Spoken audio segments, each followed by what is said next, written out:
I'm going to ask Dr. Kris to kind of chime in on his use of anti-angiogenic therapy, particularly bevacizumab in the first-line setting. What's your current view of that landscape? Yeah, I fully feel and still do that the drug adds in terms of response duration, and survival to our standard therapies. It's got an approval to be given with any kind of platinum doublet, and I do think that's the way it should be used, and I use it that way. I realize I'm in a decided minority. No, I agree with you. Yes, but okay. It's the two of us. It's 40% here.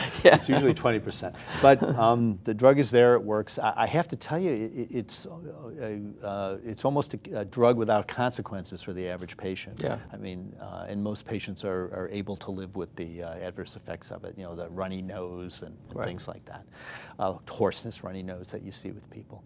But it's just not being used. I mean, oncologists have kind of walked away from it. I urge people, though, to walk back to it. Right. And I think we're seeing more and more data, too, by the way, about using this class of drugs with anti-PD-1 and PD-L1 drugs. Right. And I think the jury's out on that, whether that is going to be a good strategy or not. But I think it's clear it can be done. Whether it should be done, I think more data is going to tell us that. Right. Well, I was going to say, Mark and I talked about this recently. I agreed with your thinking recently. I had seen data that said the opposite, though, that actually many doctors in the community are still using bevacizumab-based regimens.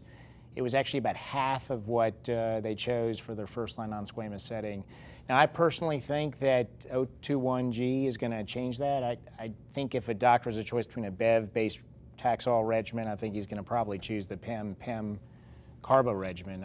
We'll have to see how that plays out, but I suspect that'll happen. Yeah, until they have a grade 4 immune-related toxicity, and then it may change. Ross, your view? Well, no, I mean, I think they're cannibalizing the same population. There's the non-squamous population, and it's hard to imagine that bevacizumab's market share is somehow going to increase. I think, if anything, it's going to be eaten up by carbo-PEM-PEM. I mean, it's interesting. At the end of the day, I've always said we have 4 positive phase 3 trials with Bev, and now the design of one of those, the AVAIL trial, was less than adequate.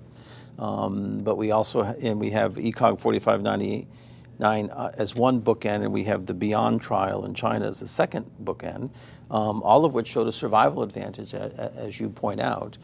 It's curious why the enthusiasm for the agent in the first-line setting has eroded. It was never there, actually. It was very, very short-lived. And short-lived, yes.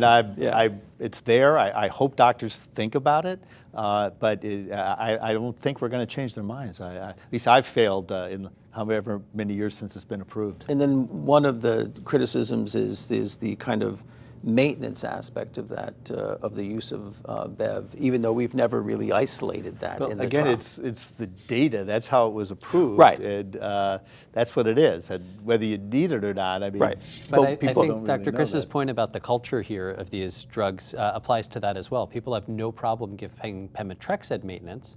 Right. Suddenly do with bevacizumab. Well, this is why I was going to kind of get people's opinion on ECOG 5508. We 6-7 years ago, maintenance was a hot topic. We kind of don't talk about it anymore. Yeah. We have a trial out there with the ECOG group that looks at giving patients on 5508 4 cycles of paclitaxel in bevacizumab. If in the non-progressors, the 3 randomized arms are looking at continuation maintenance with Bev, switch maintenance with pemetrexed alone with no bevacizumab, and then the strategy of dual maintenance therapy with both continuation Bev and switch pemetrexed in the same arm. Overall survival is the primary endpoint, which I think is a big hurdle for that trial. Is this going to influence practice, or I is don't this think just they'll clear the hurdle, and if they do, I don't think anyone's going to care. Okay. It's a 2013 question answered in 2018. So the ship has sailed. Okay. I mean, it's unfortunate because at the time, you're right, we were all talking about maintenance value, and the design was a very laudable, study. It's just the world has shifted around us, and It makes me worried about research in general because things move so quickly right now that when you Right. design studies like this that are important, by the time you get their answers, it may not really matter anymore. Well, it makes me worry about research in the cooperative group setting in particular. Yeah. Where things move a little bit slower. Right. Like a But, glacier. but the good news is, you know, They're melting. if patients are living longer, that's a good thing, Yeah, no matter that's what what the matters. reason is. Now, obviously, Bev is a first-line issue. We also, a couple of years ago, had the approval of ramucirumab in the second-line setting, a monoclonal antibody, different mechanism of action, a receptor-based antibody. Jared, your thoughts about that agent? It was essentially the REVEL trial that compared docetaxel. And then I think we forget on this side of the Atlantic that over in Europe there's an approval for TKI in this space in combination with docetaxel. I think that might be limited to adenocarcinoma, if I remember correctly. Your thoughts about continuing antiangiogenic therapy through multiple lines, which brings up the AVAL trial, which is continuation Bev through multiple lines. So your thoughts on this concept of continued, second-line use of specifically ramucirumab and nintedanib? To me, it's the same theme as the comment from a moment ago of a 2000 and, gosh, I forget what years were used, but an older question that's less relevant in the modern clinical context. Mostly because we're not using as much docetaxel as we used to use.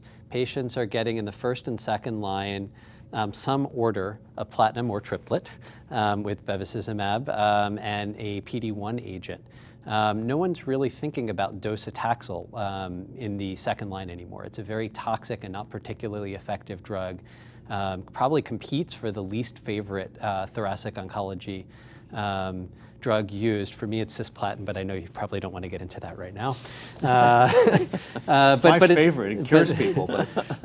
But the joking aside, it's not a commonly used cytotoxic anymore. And so asking, do you want to add a little bit to it, is a less clinically relevant question to me. Nothing wrong with the trial design, positive data in a different context, nothing wrong with it. And in fact, when I use docetaxel, I do tend to add ramucirumab to it. It's just that I don't use docetaxel Very at all. often. Yeah, I would totally agree with that. The other thing is I use the gastric schedule. I mean, it's absolutely crazy that the lung and gastrics have totally different schedules and doses. The gastric giving both drugs every 2 weeks works out so much better. And I think if you choose to do that, just like Jared said, when you're using dosi, I always put RAM on it. Yeah. So I'd like to raise the issue. So let's imagine you have somebody who didn't get immunotherapy in the first line setting. And so now you're in the second line setting. Is there anyone who you would give docetaxel ramucirumab to as opposed to an immunotherapy agent based on symptoms, age, anything else? I mean, how do you make that decision? Totally dead PD-L1, dead negative, low mutational burden, no microsatellite instability. I don't know. I might go with the dosi RAM. Yeah, I was thinking of a never smoker. Yeah. Same kind of thing that because I always felt if you look at either the EGFR mutants, not a ton of patients to date, or the never smokers. I mean, immunotherapy doesn't really distinguish itself from docetaxel in those subgroups, but docetaxel plus ramucirumab did distinguish itself in both response, PFS, and OS relative to docetaxel alone. So I would agree. I think there are some patients, not to mention the obvious, which are have some autoimmune history where which is a decent-sized population. It's quite real. Yeah. But the next gen report, just a reminder, gives you a lot of information now. It gives you the mutational burden score. It gives you microsatellite instability. It can tell you if you have a driver, and it also gives you the total number of mutations found in that panel. And when all those things suggest negative, that's when you don't do it.